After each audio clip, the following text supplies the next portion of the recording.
Welcome to Midnight Grove, where stories intertwine nostalgia, growth, and the profound beauty of human connection. Tonight we present The Forgotten Swing, a heartfelt tale of childhood memories, lost promises, and the courage to rebuild what truly matters. Let the warmth of this story draw you into a world of golden meadows and timeless friendships. Chapter 1: Summer Shadows. The summer of 1998 felt like a dream that no one wanted to wake from. It stretched on endlessly, each day wrapped in golden sunlight and the hum of cicadas. For 8-year-old Emma, summers at her grandmother's house were the highlight of her year, a sacred break from the rigid schedules of school and the constant rules at home. Nestled on the edge of a small town, her grandmother's house was a place that seemed to exist outside of time. It was a white clapboard farmhouse with a wraparound porch where wind chimes sang soft melodies whenever the breeze rolled through. Beyond the house stretched a meadow, its tall grass swaying gently in the wind, and at the edge of that meadow stood the oak tree. The oak was massive, older than anyone could remember. Its branches spread wide like arms welcoming the world, and from one of the strongest limbs hung a swing. It wasn't just any swing. This one had a history, its seat carved decades ago by Emma's grandfather for her mother when she was a child. The wood had been shaped with care, polished smooth over time, and bore a faint carving of a crescent moon, a detail her grandfather had added on a whim, calling it a bit of magic. Emma loved the swing fiercely. To her it was a gateway to everywhere her imagination could take her. From its seat she could soar above the meadow, pretending she was flying to the stars or sailing across the seas. That summer, like every summer before it, began the same way, with Emma running barefoot down the dirt path toward the swing, her best friend, Ben, trailing behind her. "Emma, wait up!" Ben's voice rang out from the porch, his tone exasperated but familiar. Emma didn't slow down. She dashed ahead, the grass brushing against her legs until the oak tree came into view. The swing swayed slightly in the breeze, as if it had been waiting for her. "Hurry up, slowpoke," she called over her shoulder, grabbing the ropes and pulling herself onto the swing. By the time Ben caught up, his face red from running, Emma was already pumping her legs, sending the swing higher and higher. The wind whipped past her face, pulling at her hair as she tilted her head back and laughed. "You're going to make me dizzy just watching you," Ben said, flopping onto the grass beneath the tree. He tugged his baseball cap low over his eyes, pretending not to care. Emma leaned back as the swing reached its highest point, her eyes fixed on the sky. "You're just jealous because you can't go this high," she teased. "Jealous of you flying into outer space? No thanks," Ben replied, grinning. She laughed, letting the swing carry her forward and back, forward and back. From up here, the meadow looked endless, a sea of green that stretched all the way to the horizon. It was a view she never tired of, one that made her feel like anything was possible. When the swing finally slowed, Emma jumped off, landing in the grass beside Ben with practiced ease. She flopped down next to him, her arms stretched out at her sides. "Do you think we'll always come here?" she asked, her voice soft. Ben turned his head to look at her, raising an eyebrow. "Why wouldn't we?" "I don't know." Emma plucked a blade of grass and twirled it between her fingers. "Grown-ups don't play on swings. They're too busy doing boring stuff." Ben sat up, brushing the dirt off his hands. "We're not going to be boring grown-ups," he declared. "When we're old, we'll still come back here and swing, even if we have to use a crane to get on." Emma giggled, turning onto her side to face him. "You can't promise that." "Yes, I can," Ben said, holding out his pinky. Emma hooked her pinky around his, her grin widening. "Fine, but if you break this promise, I'm gonna haunt you when we're old." Ben smirked. "Deal, but only if I get to haunt you back." They sat there for a while, the swing creaking gently in the breeze above them. The sunlight filtered through the oak's branches, casting dappled patterns on the ground. It felt like time had stopped, like the world beyond the meadow didn't exist. That afternoon, Emma's grandmother called them in for lemonade, her voice carrying across the meadow. They ran back to the house, their laughter trailing behind them. Emma stayed on the porch while Ben headed home, his house just a few streets away. She watched him go, his silhouette growing smaller as the fireflies began to glow. The swing swayed in the distance, barely visible in the fading light. Emma thought about the promise they'd made under the oak tree, a promise that felt as solid and unchanging as the summer itself. But summers have a way of slipping through your fingers, and childhood promises, no matter how sincere, are as fragile as dandelion seeds floating on the wind. Chapter 2: The Distance Between Us. The summer of 2003 arrived with the same cicada hum and golden glow as every summer before it, but Emma didn't feel the same. At 13, the magic of childhood had dulled, replaced by a quieter, more restless feeling she couldn't quite name. The swing in the meadow still hung from the oak tree, but Emma hadn't visited it in weeks. She didn't know why exactly. Maybe it was the frayed ropes, or maybe it was that the memories tied to it felt further away with each passing summer. Instead of running barefoot through the meadow or dreaming up adventures with Ben, Emma now spent most of her time lying on the bed in the guest room. She filled her afternoons flipping through glossy teen magazines, the pages bursting with fashion tips, quizzes about crushes and celebrity gossip. Music poured from her headphones, angsty songs about heartbreak and longing that she didn't fully understand, but still made her feel older somehow. Her grandmother's house was unchanged, but Emma wasn't. She still loved the creak of the porch steps and the way the wind chimes caught the breeze, but the meadow felt smaller now, less like a world of possibilities and more like a patch of land at the edge of town. And then there was Ben. They still spoke occasionally, exchanging casual greetings whenever they ran into each other in town, but things weren't the same. Ben had started spending most of his time at the park with a group of boys who played basketball. They were older, louder, cooler, in a way that Emma didn't quite understand. She'd seen them together once when her mom drove her to the grocery store. Ben was in the parking lot, dribbling a basketball, while the others laughed and shoved each other playfully. Emma had waved, and Ben had waved back, but it felt like something was missing. That afternoon, Emma sat on the porch steps, staring out at the meadow.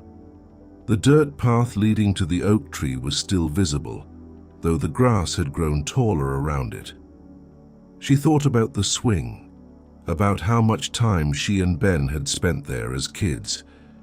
It had been their sanctuary, their stage, the place where they had planned their futures and made promises they were certain they'd keep. She sighed, tugging at the laces of her sneakers. Part of her wanted to go to the meadow to see if the swing still felt the same, but another part of her, the part that had spent the last year pretending she didn't care, held her back.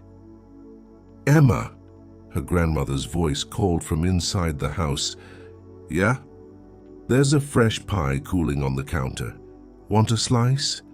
"Maybe later," Emma called back, though her stomach growled in protest. Her grandmother didn't press, and Emma was grateful. She wasn't hungry, not for pie anyway. She was hungry for something else, something she couldn't name. She pushed herself to her feet and walked toward the meadow. The path was overgrown, the tall grass brushing against her legs as she made her way toward the oak tree. When she reached the edge of the clearing, she stopped. The swing was still there, but it looked different. The ropes had darkened with age, their fibers fraying at the edges. The wooden seat, once polished and smooth, was now weathered and rough. The crescent moon carving was barely visible, worn away by years of use and weather. Emma stared at it, a strange heaviness settling in her chest. She sat on the ground instead of climbing onto the swing, pulling her knees to her chest. She thought about all the times she and Ben had played here, laughing until their sides hurt, their voices echoing across the meadow. She thought about the promises they'd made, that they'd always come back no matter how old they got. "Forever," she whispered, the word catching in her throat.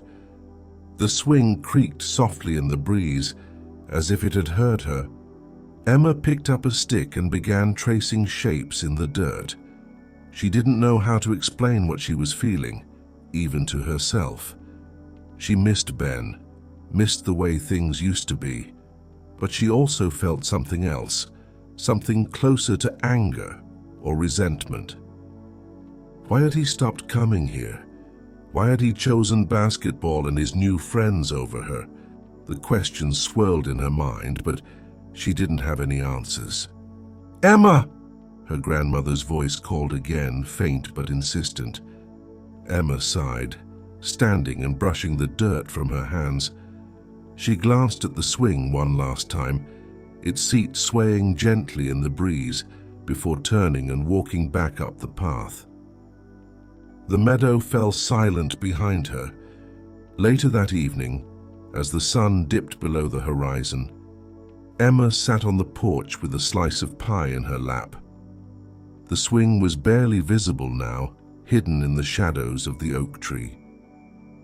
She thought about Ben, about the way his laugh used to light up the meadow.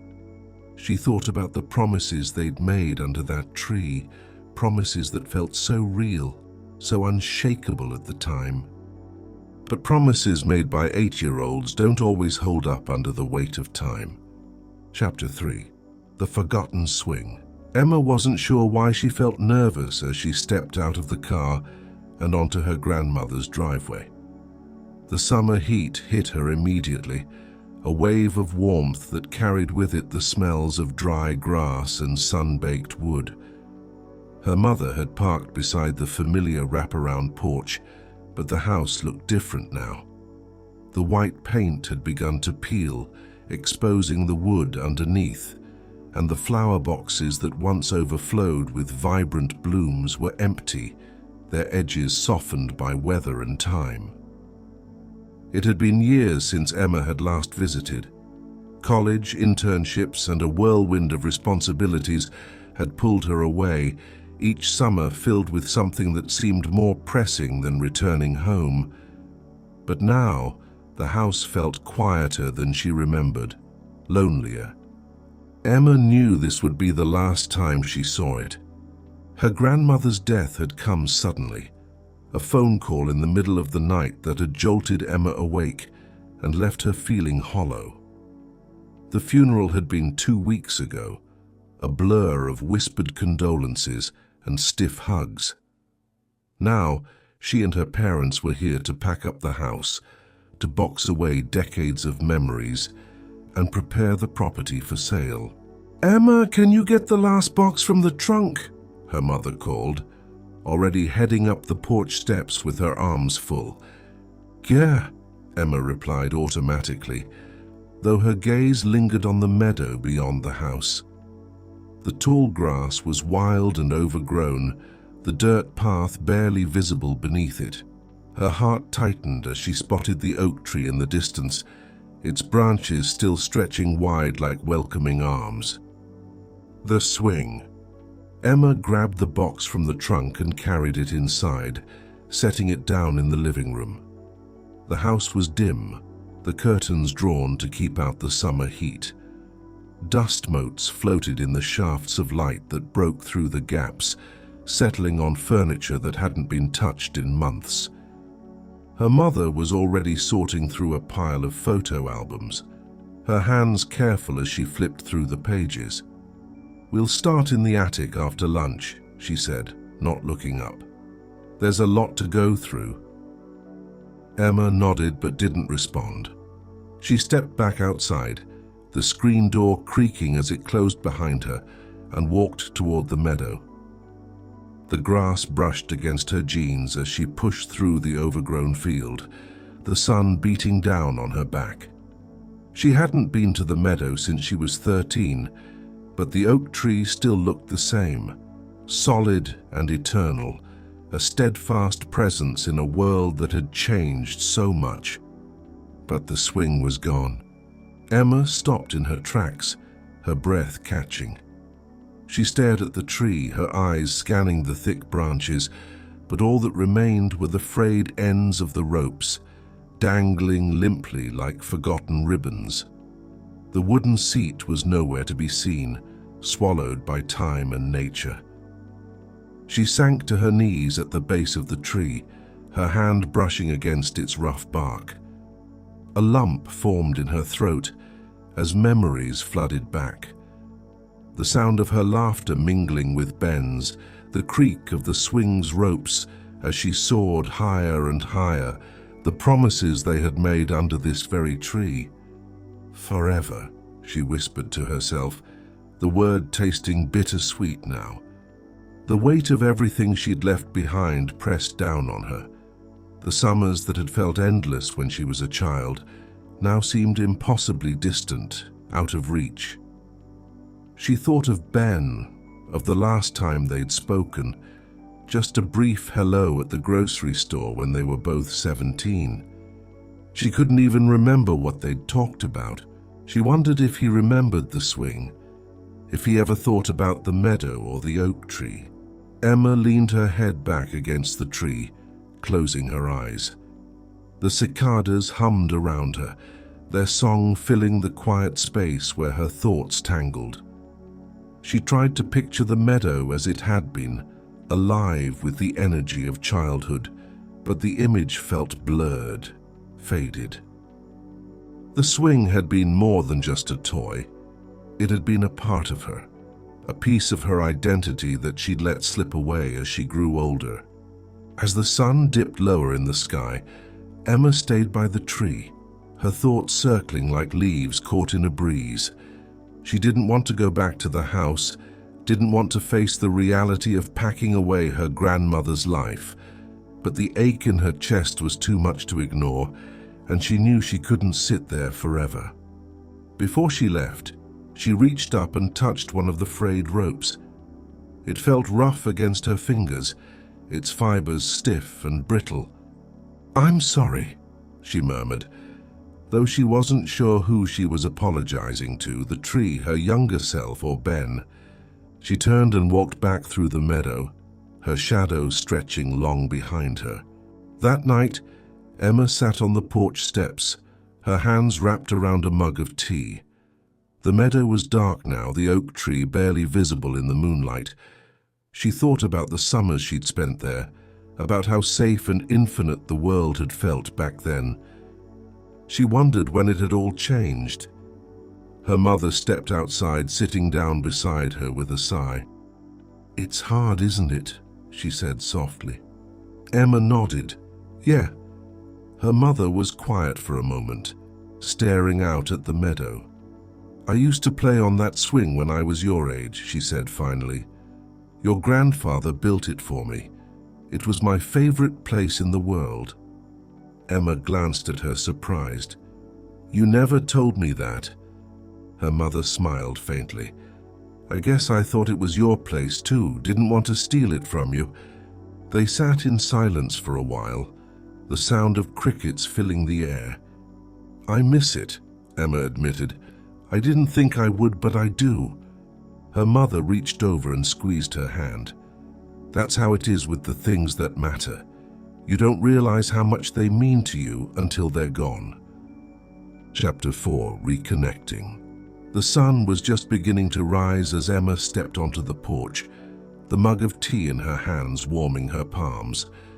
She had barely slept the night before, her thoughts circling endlessly around the meadow, the swing, and the lingering sense of something unfinished. The house was quiet. Her parents were still asleep upstairs, and the living room was filled with boxes waiting to be packed into the car. The air was heavy with the bitter sweetness of goodbyes. Emma sat on the porch steps, watching the light creep across the horizon. She felt a strange pull to the meadow, as though the oak tree itself was calling her back. She didn't know what she was looking for. Closure, maybe, but she knew she couldn't leave without saying a proper goodbye. She slipped on her sneakers and headed down the dirt path, the familiar crunch of gravel beneath her feet grounding her. The meadow was bathed in the soft glow of morning, the tall grass shimmering with dew. The oak tree loomed ahead, its branches reaching toward the sky. The rope still hung there, frayed and empty. Emma stood beneath the tree, her breath catching in her throat. She reached out to touch the bark, tracing the grooves with her fingers.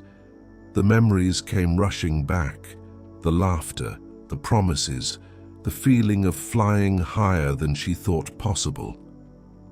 She closed her eyes and let the moment wash over her, the weight of everything she'd left behind settling in her chest. A voice broke the silence. "Emma?" Her eyes snapped open, her heart racing as she turned toward the sound. There, standing at the edge of the meadow, was Ben. He looked older, of course, taller, his shoulders broader, his face more defined. But his smile was the same, easy and familiar, as if no time had passed at all. "What are you doing here?" Emma asked, her voice catching in her throat. Ben stepped closer, his hands shoved into the pockets of his jeans. "I heard about your grandmother," he said softly. "I'm sorry. I thought I'd stop by, see if you were around." Emma stared at him, unsure of what to say. It had been years since they'd last spoken. They hadn't fought or fallen out, just drifted apart, like leaves carried on different currents. "I didn't think you'd remember this place," she said finally, gesturing to the oak tree. Ben's smile widened. "How could I forget? We spent half our childhood here." Emma felt a lump rise in her throat. She looked back at the swing, or what was left of it. "The swing's gone," she said quietly. "I saw that," Ben replied, his voice tinged with sadness. "Guess it's been a while, huh?" Emma nodded, her gaze fixed on the frayed ropes. "Yeah." They stood in silence for a moment, the weight of the years stretching between them. "I miss it," Emma admitted. "I didn't think I would, but I do." Ben nodded, his expression thoughtful. "Me too. This place, it was ours, you know. It felt like nothing bad could ever happen here." Emma looked at him, surprised by the vulnerability in his voice. She had always thought of Ben as someone who moved through life effortlessly, unburdened by the weight of nostalgia. But now, standing here under the oak tree, he seemed just as tied to the past as she was. They sat in the grass beneath the tree, the morning sun warming their faces. The conversation started slowly, awkwardly, but soon the years melted away, and they were talking like they used to. Ben told her about his life, about college, his job as a physical therapist, and his dreams of opening his own clinic someday. Emma shared her own stories, her voice steady as she spoke of internships, late-night study sessions, and the way the world had seemed so big and overwhelming when she first left home. "So I thought about this place a lot," Ben said after a while, his gaze fixed on the horizon.